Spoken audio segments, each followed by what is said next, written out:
What's on, ladies and gentlemen? My name's Ross, I like games, and today I have an apology. You see, a couple of weeks ago, somewhat around about a month ago actually, around about my birthday, there was a rules roundup that I did not cover. There was no video. I missed it. Not in a mean way, not in a horrible way, not in a trying to bamboozle you lovely ladies and gentlemen kind of way. Just in an I was really busy and didn't get round to it kind of way. So as way of an apology, let's go through it now, shall we? Huge shout out as always to the lovely folks at Transformers TCG Tower for doing these lovely things. So starting off then, we've got Optimus Prime Battlefield Legend with an anticipation engine attached. Now Optimus Prime Battlefield Legend in bot mode lets you play one of the actions you flipped while attacking. And then Anticipation Engine, and both of these cards come up a lot on these rules roundups. When you attack, you reveal the top card of your deck, and if it's an action, you may play it. Okay. So, there's an Optimus Prime Battlefield Legend with an Anticipation Engine, and you attack Ramhorn. Now, Ramhorn is a lovely little character. When this defends, you may play a white armor, and let's say that you've got a force field in your hand, but your opponent flips Security Checkpoint with Anticipation Engine, and of course Security Checkpoint makes both players reveal their hand and scrap all their upgrades. So what actually happens? And the answer is, attack triggers resolve before defense triggers. So the attack trigger on Anticipation Engine, you have a look, oh, it's Security Checkpoint. You play it to discard the force field, then Ramhorn goes, oh, I'm defending, I may play a white armor. Ah, there isn't one. Boo, hiss, etc. So what about all-out attack that lets all of your untapped Transformers attack this turn? Start your engines, which allows you to flip all of your cars into car mode and untap one of them. And the previously mentioned Anticipation Engine. So let's say you've got two untapped cards and a Wave 2 Bumblebee in bot mode. You play Ready for Action, which untaps Bumblebee.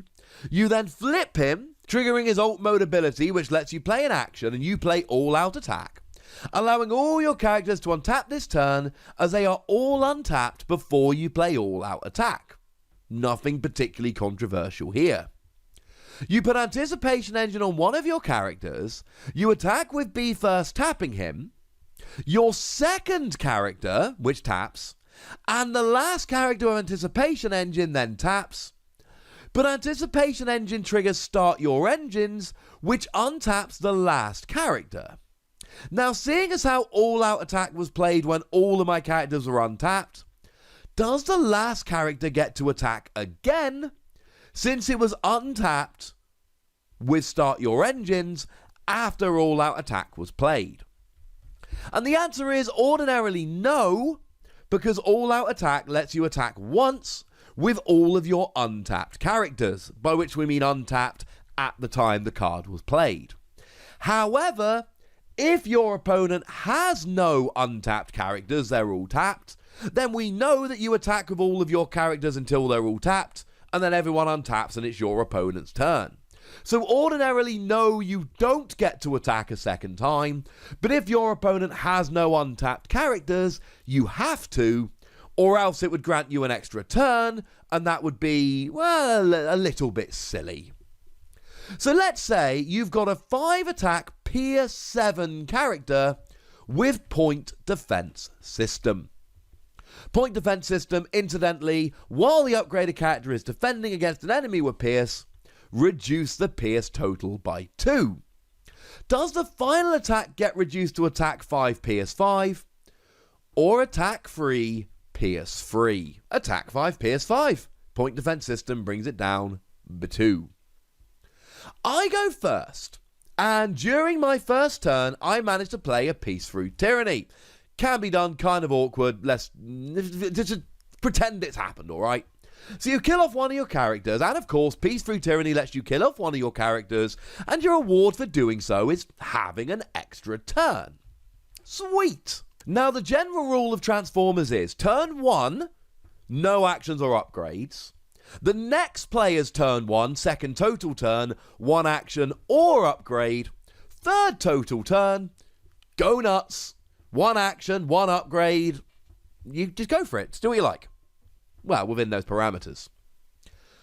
But since you're getting turn 1 and turn 2, is it you can play 1 action or upgrade, turn 2 total, or you can play an action and an upgrade, your second turn? The answer is, it's turn 2, you can play 1 card, an action or an upgrade, making Peace Through Tyranny less optimal as a turn 1 play. So let's say you've got a mini cassette, let's use a ram horn because we talked about him earlier, with Anticipation Engine attached, and then when you attack, you reveal Recover Cassette. Recover Cassette, if you've got Blaster or Soundwave on the battlefield, let's assume in this scenario that we do, you may put one of your mini cassettes from the battlefield under them, repair 2 damage from one of your characters, and then Recover Cassette goes to the KO area. Well, what about the attack? Ram Horn's attacking. Well, not anymore he isn't. He's not there. You go to attack, then the attack triggers happen, which is Anticipation Engine, which leads you to Recover Cassette. Then you go to flip cards for attacking and defending, except there's nothing left to do. There are no cards to be flipped, because there is no attack happening. The attack is over. Move on with your life. Callous Leadership, very nice action card, allows you to move up to 5 damage counters from one of your Decepticon leaders with 8 stars or more, i.e. not Scrapnel, sorry Scrapnel, to one of your other characters. The question is, does this mean that you can move 5 damage, even if the character has fewer than 5 health remaining, and will be KO'd? Yes. Yes, it does.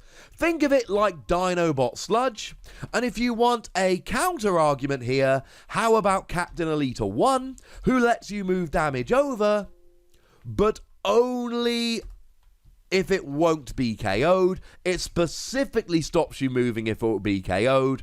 Unless it says that, assume that you can move as much as you want. So let's say you've got Thrust and Chop Chop. Now, Thrust has a really nice skill whereby when one of your characters is attacking, you may tap Thrust and add its attack to the character. But then you got Chop Chop, who's got a very nice skill where when it attacks, you may move an upgrade from one of your other characters to this one. So what if you've got a grenade launcher on Thrust and Chop Chop attacks? Do you get the +4 for Thrust, i.e. so Thrust will be adding 7 attack, and then move the grenade launcher over so that it's there to give +4 to Chop Chop as well, and essentially get double duty from a grenade launcher? Now at this stage, like me, you're probably thinking, nope, that's not possible. That would be too good, that would be broken, why is it no? The answer is yes! And the reason is very simple. As the attacking character, you may choose to resolve the simultaneous abilities, because they both happen at the point where you attack, in whichever order you like. Now, if you want, you could move it over with Chop Chop before using Thrust's ability. That would be dumb. So what you can do is use Thrust's ability, you tap it, at the moment you tap it, you have got 7 attack, you add the 7. You then choose to use Chop Chop's ability, which moves the upgrade over to Chop Chop, and that grenade launcher is giving you +8. Is anyone else thinking right now they want to make a Thrust Chop Chop deck? Because I genuinely am at this stage. What about Thrust and Anticipation Engine attached to a different bot? Could that person use Thrust's ability multiple times if they flip a ready for action using the Anticipation Engine? I.e., you use Thrust's ability, then you use Anticipation Engine, which gives you a ready for action, which untaps Thrust. Oh, I'm attacking, let's tap him again. The answer is no. Now, in theory, you can use Thrust multiple times if there's, say, an all-out attack in play, and you're attacking multiple times during your turn. That would work. But not one. Essentially, You go to attack, you trigger the ability, then you trigger the anticipation engine, but Frost's ability has already been triggered. Now, Dreadwing Sky Destroyer comes up quite a lot in these rules roundups because it can have 2 of each type of upgrade.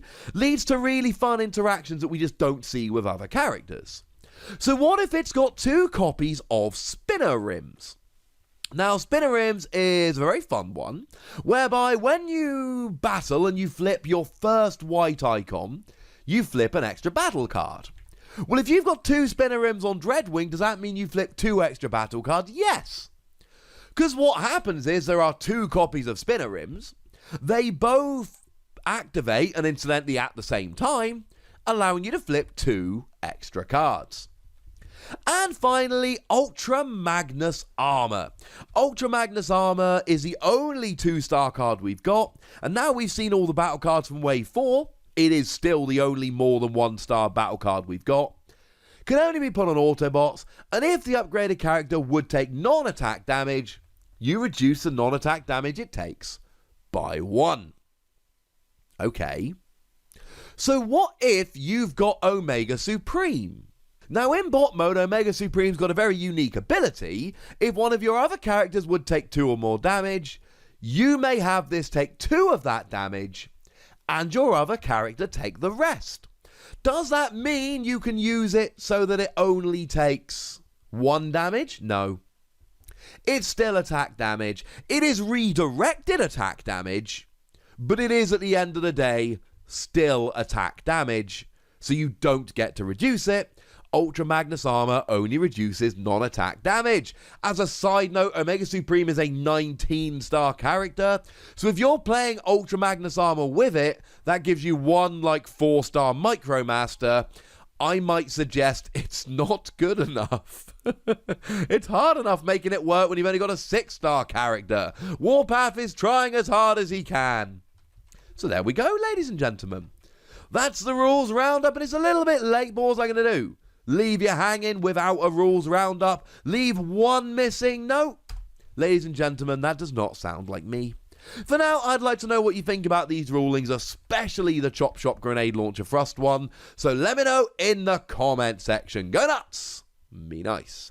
And then make sure you like this video, subscribe to this channel, follow me on Twitter at the Wossy. That's where we talk about games, and Transformers, but any others. And do consider checking out patreon.com/PTCG Radio, where you can support the channel, get some bonus podcasts, etc. But by far the most important thing, as always, look after yourselves till next time, would ya? Thank you very much for watching. My name's Ross, and you've been watching Wossy Plays.